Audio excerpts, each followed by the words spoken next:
50 Shades of Flat Dark Earth. Firearm review time. Say hello to my Italian stallion, the Beretta M9A3.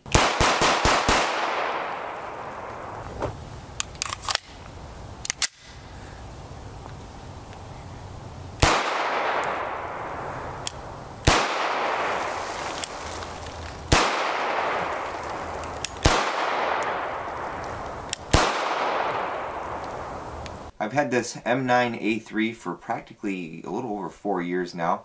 I originally purchased it to have another suppressor host in my family of guns, as well as offering more variety for my friends or new shooters to have different guns to shoot. Beretta has offered the 92 series since the early 70s, and in the mid 80s it was adopted by the US Army as the M9, and in 2015, when the Army released their modular handgun trials, Beretta released this M9A3 as an upgrade to the M9A1, but instead the Army chose to go with the SIG, which is now the M17. The slide on the A3 is steel and the frame is an alloy construction. Original M9A3s were offered in flat dark earth, but black is now available as well. With an empty 17-round magazine, we are sitting at a sturdy 2 pounds, 1.5 ounces. Just a hair lighter than my ATX FX Titan in 45 ACP.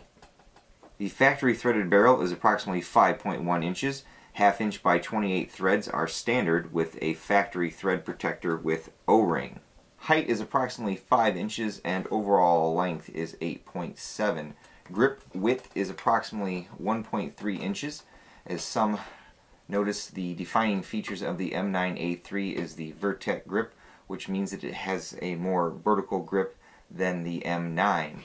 2 sets of grip panels are included, 1 set of thin Vertec grips and a set of Hogue overmold grips. Currently on the gun is a set of VZ Operator 3s in black gray. The M9A3 is fired from an external hammer, and the trigger is double action and single action. The double action is heavy, but not terrifying at about 8 pounds 8 ounces. Single action is very good at 4 pounds 8 ounces. There's a good amount of pre-travel in single action mode, but no over travel in either the double action or single action. Beretta utilizes a single external trigger bar on the right side of the pistol that you can see right here that moves. So here's our initial take-up on double action. See, there's no over travel. And on the single action, you still got quite a bit of take up there. And then our reset. Reset's quite a ways out, and then there's still take up again. Sights are Trijicon night sights, and both the front post and rear are removable. For external controls, we have an oversized magazine release, which is very easy to grab even with medium hands. I have this position for left-handed shooters. We have ambidextrous mounted left and right upward swept thumb safeties. Mine is the type F, meaning that if you sweep the safety down, it will decock the gun as well as put it in safe. There is a G model, which you can buy the conversion kit for, which will only do the decock. A very sturdy slide stop, slide release is present as well. A 3-slot Picatinny rail is standard on the M9A3, as well as a lanyard loop and a beveled magwell for when you feel the need for speed on your reloads. 3 17-round sand-resistant magazines were included and have no problems dropping free from the gun. Any of your surplus M9 magazines, these are 15 round. I picked them up on one of the local gun forums.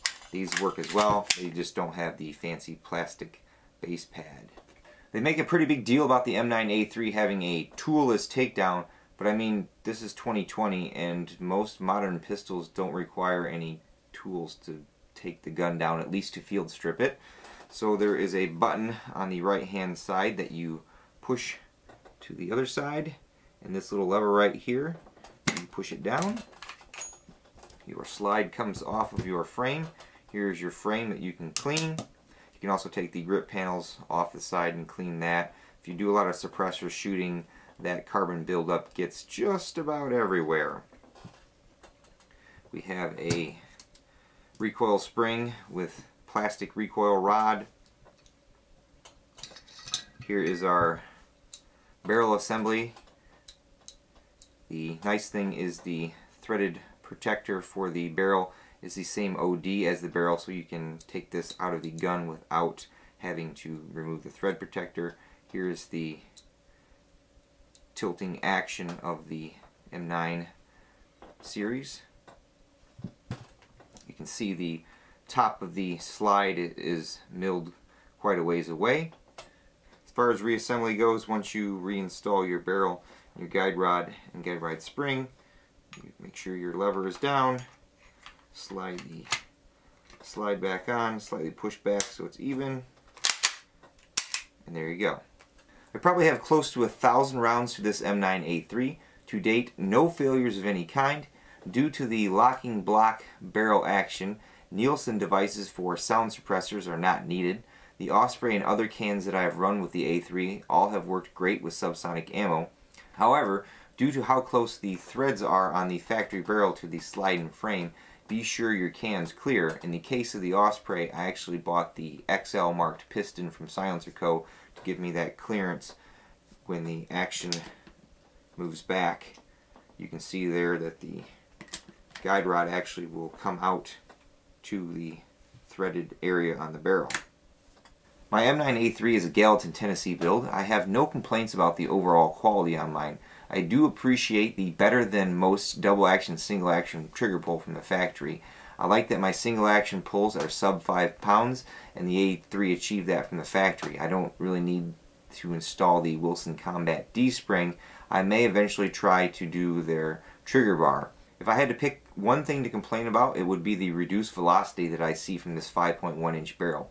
I'm not sure if it's due to the action type or perhaps maybe the barrel tolerances or a looser chamber on this M9A3, but our 4-inch Glock 19 achieves on average the same or better velocities, as well as using the 4.5 inch barrel in our Glock 19, which that one has traditional rifling. I purchased this at the time through Field and Stream, but since then they've decided to consider all of us firearm enthusiasts evil, so I would suggest supporting someone like Sportsman Guide or Palmetto State Armory if you're looking to pick one of these up. As always, I'd like to thank my Patreon supporters. I tend to post as much as possible over there for viewing before it goes public. So if you have any surplus funds right now, if you didn't go crazy and buy 8 tons of toilet paper, definitely think about throwing a buck or two my way. And you all for watching. And until next time, catch you at the range.